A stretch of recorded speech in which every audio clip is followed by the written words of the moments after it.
Africans don't play games, man. Listen to this. Madam President, what's your position on decriminalising homosexual acts in Liberia? I've already taken a position on that, that we're not going to sign any such law.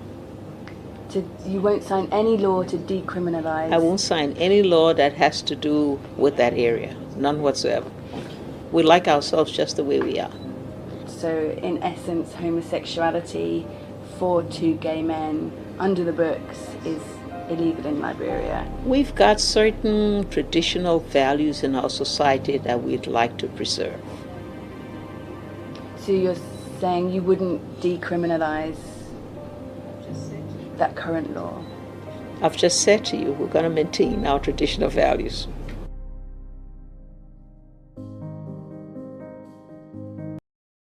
What is your message to Western human rights groups, to President Obama, respect, to lesbian, gay, bisexual and transgender people? Respect African societies and their values.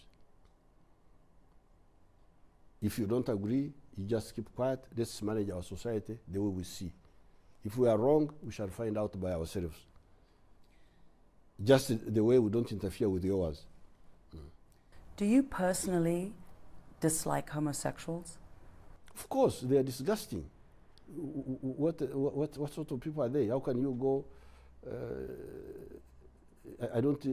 I never knew what they were doing. That's how I've been told recently that what they do is terrible, disgusting. But I was ready to ignore that if there was proof that that's how he's born, abnormal. But now the proof is not there. If you look at the history of countries around the world, when you start treating people differently, not because of any harm they're doing anybody, but because they're different, that's the path whereby freedoms begin to erode. And bad things happen. And when a government gets in the habit of treating people differently,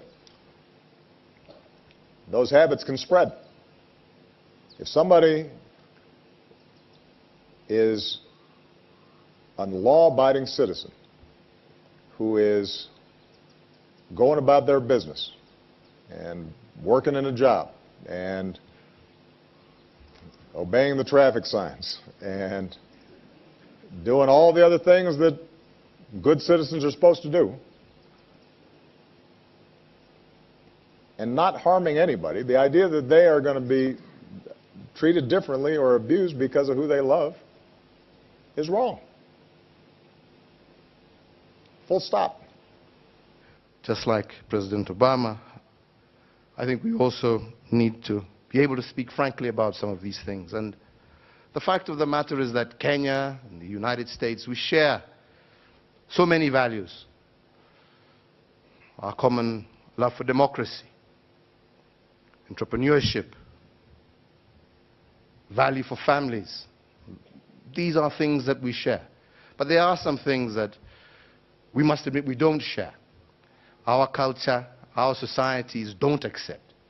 It's very difficult for us to be able to impose on people that which they themselves do not accept.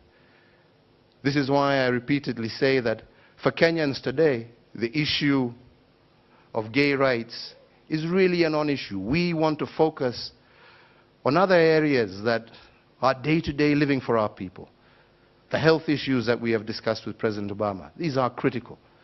Issues of ensuring inclusivity and of women, a huge section of society that is normally left out of the mainstream of economic development. What we can do in terms of infrastructure, what we can do in terms of education, in terms of our roads, in terms of giving our people power, encouraging entrepreneurship.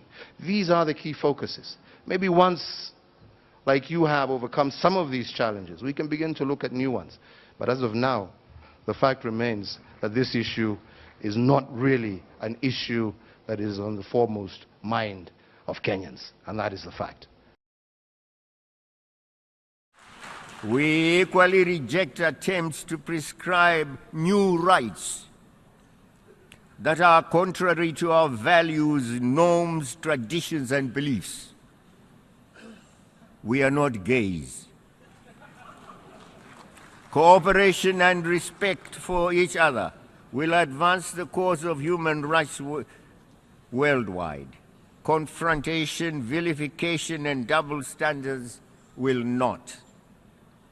Mr. President, self-determination and independence are intrinsic and fundamental rights that should be enjoyed by all peoples everywhere without distinction. We are deeply concerned by the continued denial of this basic right to the Sahrawi people. We urge the United Nations to expeditiously finalize what must be done to conclude the decolonization of the Western Sahara.